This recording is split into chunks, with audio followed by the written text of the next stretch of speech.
Hey friends, this is Dolynny TV. Glad to have you aboard this evening. It's been a big day in Edmonton Oilers land, and well, let's break it all down and discuss what's yet to come for our Edmonton Oilers headed towards 1 p.m. on Friday afternoon, the NHL trade deadline. Welcome aboard to Dolynny TV, friends. What I want to say first is if you are new to the channel, take this video, consider hitting that subscribe button here. That's as far as we'll go with this because we got to get into this. The deal with the Anaheim Ducks and Tampa Bay Lightning today. We will recap this before transitioning to talking about that potential add of a defenseman, because this sets up how and who we could possibly acquire when it comes to a seventh defenseman. Adam Henrique, Sam Carrick are now members of the Edmonton Oilers. They will suit up tomorrow against Columbus. At least that is the expected appearance for the new number 19 and the new number 39 in the City of Champions. 7th round pick coming back to the Oilers, and well-traveled goalie Ty Taylor. We have his rights as well. So Ken Holland sits here and tells us all throughout this last week, I'm not acquiring a goaltender. And then the comedy of it, he goes out there and gets the rights to a reserve goaltender. Now when you look at this here, Anaheim ends up picking up a first round pick in 2024, unprotected, the whole 9 yards, no conditions. That was very important to Pat Verbeek. That's what was said by Ken Holland today in his press conference. And it's a conditional fifth that can move to a fourth here in a little bit. Obviously, if I believe the Oilers win the Stanley Cup is the condition on that one.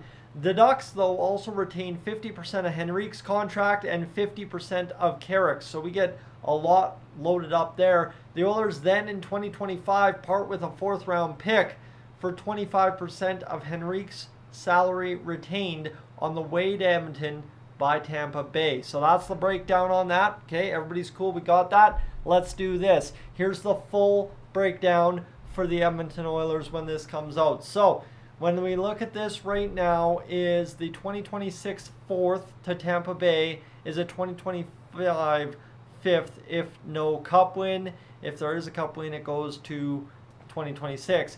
2025 5th, 4th if the Oilers win the cup, that goes to the Anaheim Ducks. Okay, you look at this here. Henrique comes in at $1.46 million. Carrick at $425, kind of similar to what happened last year with Nick Bjugstad. Ty Taylor comes in, and a 2024 7th round pick comes in. So the Oilers do quite well for giving up 2 picks to Anaheim and 1 pick to Tampa Bay. So 3 picks, you regain 1. We've had pretty good luck the past few years dating back, drafting in the 7th round, certain defensemen in Vinny Desharnais and Phil Kemp, might I mention. So really, you end up getting something back, even though you buy 2 pure rentals at substantial retention. So that's good news. Ken Holland, this is an absolute winner of a trade here on paper, right? We got to see how it plays out. Obviously, the Stanley Cup win's the only real testament to how good it plays out for us, but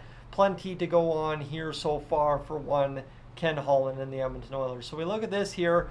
This is from Oiler Alert, who does a lot of mathematics and a lot of just chatter on Twitter there about the Edmonton Oilers day in, day out. Lots of updates, lots of Cole's notes kind of stuff for what happens day to day for the Oilers. Definitely a good follow to have.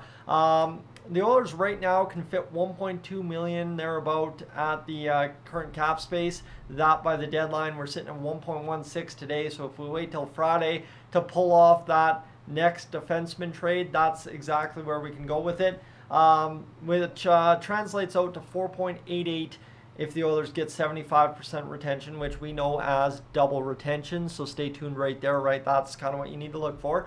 Now you go over here, sending Ryan, Janmark, Brown, anyone on that 4th line that's making $1 million or less right now. You send any of those guys down to a 22-man roster, changes that to $2 million annual cap hit on Friday. Or an $8 million player with 75 million or 75% retention. So the numbers kind of get silly in there a little bit, but you kind of get the idea. Is the Oilers could, with a couple of roster moves or just simply going out there and making a couple of key decisions, decide to acquire much more than we really believed was fully possible. Obviously, that is all possible because we got Carrick and we got Mr. Adam Henrique all in one trade that cost us no roster player assets. That's the big part. We still have our prospects, and we still have our NHL roster, albeit Sam Gagner clears waivers and has now been assigned to the Bakersfield Condors. So that's your quick 5-minute-ish recap on what's happened today in Oilers land. And now what's to come for the Oilers, according to Ken Holland, is, as every team would love to on a Stanley Cup run, as the Oilers are looking to on a Stanley Cup run, add a 7th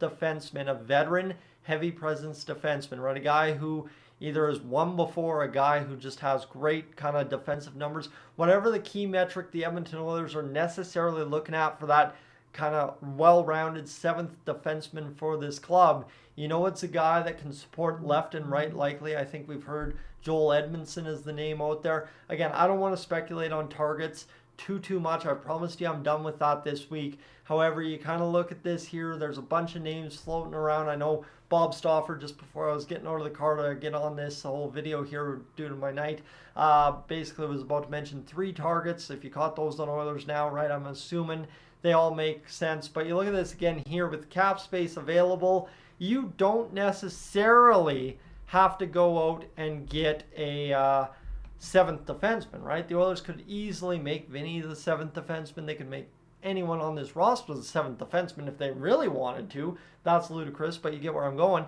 And go out and acquire a guy possibly as high as an $8 million cap hit, depending on what kind of assets we want to part with. The only real asset the Oilers don't have to make a trade work right now is their first-round pick in 2024. That's all today we realistically overall gave up to acquire Adam Henrique, and of course one sorry,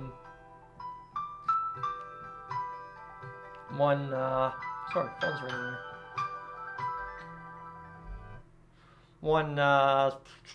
Check my math here. Sorry, phone was ringing and distracting me. Sam Carrick.